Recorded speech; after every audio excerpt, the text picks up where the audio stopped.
नमस्कार, the voice news से मैं प्रगति सिंह, जहां प्रतिदिन हम बताते हैं आपके आसपास की जुड़ी घटनाओं के बारे में, जिसका है सीधे जनता से सरोकार। एक नजर आज की सुर्खियों पर।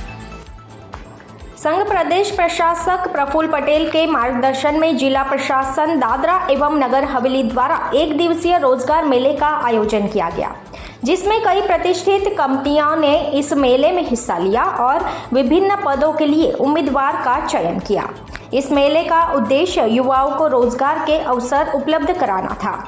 आज अलग अलग 5 पंचायत में रोजगार मेला लगाया गया था, जिसमें नया पंचायत घर दादरा, नया पंचायत घर किलौनी, नया पंचायत घर सुरंगी, रखोली पंचायत टाउन हॉल रखोली, नया पंचायत घर रुदाना शामिल है।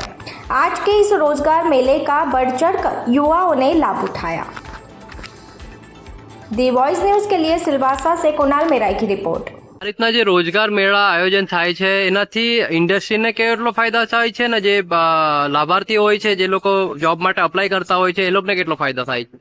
આ રોજગાર મેળાનું આયોજન જે આપણા પ્રશાસક પ્રફુલ્લ પટેલ સાહેબના માર્ગદર્શનમાં ડીએનએસ ને એડમિનિસ્ટ્રેશનની એન્ટાયર ટીમ, જે આપણા કલેક્ટર સાહેબ છે, આરટીસી સાહેબ છે, લેબર ડિપાર્ટમેન્ટ છે, તે લોકો, તે સિવાય આખા દાદરા નગર હવેલીમાં જેટલી બી ઇન્ડસ્ટ્રીઓ છે તે લોકોના સહયોગથી આયોજન કરવામાં આવેલું દરેક અલગ અલગ પટેલાતમાં।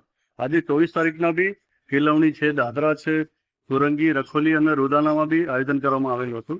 અમે ફેડરેશન તરફથી દરેક જગ્યાએ વિઝિટ બી કર્યું અને ફીડબેક બી લીધું છે અને આ રોજગાર મેળાનો બહુ સરસ રિસ્પોન્સ મળી રહ્યો છે। અને હું અત્યારે અમે દાદરા આવેલા છે ને અહીંયા અમે જેટલી ઇન્ડસ્ટ્રી વાળા છે એ લોકોને મળ્યા તો એક બહુ સરસ માહિતી મળી કે ફેઝ 3 ની અંદર અમે લોકોએ 2 એવા કેન્ડિડેટને એપોઇન્ટ કર્યા છે જે મૂકવિધિત છે, જે સાંભળી નથી શકતા અને બોલી નથી શકતા। એટલે આવા રોજગાર મેળા થવાથી આવા જે સ્પેશિયલી એબિલિટી જે પર્સન છે એ લોકોને બી જોબ મળે છે। એટલે આ બહુ સરસ આઉટકમ છે આ રોજગાર મેળાનું।